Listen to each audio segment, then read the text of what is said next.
સુરત પાલિકા વિસ્તારમાં માથાભારે દબાણ કરનારાઓને પાલિકા કે પોલીસનો કોઈ ડર જ રહ્યો નથી, જેના કારણે તાપી નદી ઉપર બનેલા સ્વામી વિવેકાનંદ બ્રિજ ઉપરથી રવિવારે બજાર ભરાઈ ગયું હતું. બ્રિજ ઉપર બંને બાજુ પાલિકા અને પોલીસના સીસીટીવી કેમેરા હોવા છતાં બજાર ભરાયું છતાં આ તીસરી આંખ ઉપર પાટા બંધાઈ ગયા હતા. સ્વામી વિવેકાનંદ બ્રિજ ઉપર બંને તરફ સીસીટીવી કેમેરા લગાવવામાં આવ્યા છે. કેમેરા માત્ર દંડ વસૂલવા માટે જ ઉપયોગ કરવામાં આવે છે, પરંતુ માથાભારે દબાણ કરનારાઓએ કબજો કરી લીધો છતાં પાલિકા કે પોલીસ દ્વારા કોઈ જ કામગીરી કરવામાં આવી નથી. સુરત શહેરમાં 3200થી વધુ સીસીટીવી કેમેરા મૂકવામાં આવ્યા છે, પરંતુ તેનો ઉપયોગ સીટ બેલ્ટ, હેલ્મેટ કે કચરો ફેંકનારાઓ પાસે જ દંડ કરવા માટે થાય છે, તેવા આક્ષેપ આજે વધુ એક વખત સાબિત થઈ ગયો છે.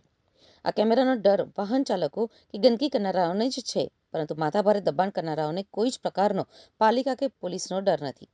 તાપી નદી ઉપર બનેલો લો લેવલ બ્રિજ ઉપર સીસીટીવી કેમેરા મૂકવામાં આવ્યા છે, પરંતુ આ કેમેરાની નીચે જ માથાભારે દબાણ કરનારા બ્રિજની બંને તરફ રવિવારે બજારની દુકાનો લગાવી દીધી હતી. આ બ્રિજ ઉપરથી પસાર થતા લોકોએ બ્રિજ ઉપર ભરાયેલું રવિવારી બજાર જોઈને ભારે આશ્ચર્ય થવા સાથે ચર્ચાનો વિષય બની ગયો હતો.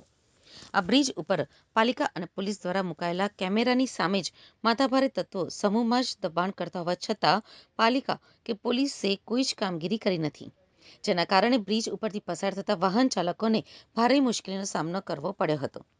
પાલિકા અને પોલીસની નબળી કામગીરીના કારણે હવે માથાભારે દબાણ કરનારા જાહેર મિલકતોને બાપકી મિલકત સમજીને દબાણ કરી રહ્યા છે.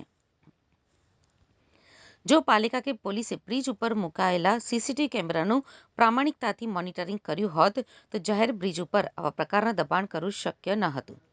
બ્રિજની બંને ફૂટપાથ ઉપર તો માથાભારે તત્વોના દબાણ હતા જ, તેની સાથે જાહેર રોડ ઉપર પણ લારીઓ અને ટેમ્પોના દબાણ થઈ ગયા હતા. એકલ દોકલ વાહન ચાલક જો બ્રિજ ઉપરથી પસાર થાય અને હેલ્મેટ કે સીટ બેલ્ટ વગર નીકળે તો પોલીસના કેમેરા તેમને શોધીને દંડ ફટકારે છે, પરંતુ આવા દબાણ સામે પોલીસ પણ ઘૂંટણીએ પડી ગઈ છે. સુરતના સ્વામી વિવેકાનંદ બ્રિજ ઉપર માથાભારે તત્વોએ કબજો જમાવી અડધા બ્રિજ ઉપર બંને તરફ રવિવારી બજાર શરૂ કર્યું હતું, જેના કારણે અહીંયા ખરીદી કરવા આવતા વાહનો રોંગ સાઈડમાં દોડ્યા હતા, જેના કારણે ટ્રાફિકના નિયમોનું પાલન કરીને ચલાવતા વાહન ચાલકોને અકસ્માતનો ભય પણ રહ્યો હતો. તદુપરાંત અનેક દબાણ કરનારાઓ બ્રિજના રોડ ઉપર જ વેચાણ માટે બેસી ગયા હતા અને ખરીદી કરનારા વાહનો આડેધડ ઊભા રાખી ખરીદી કરતા હોવાથી ટ્રાફિકની ભારે સમસ્યા થઈ હતી.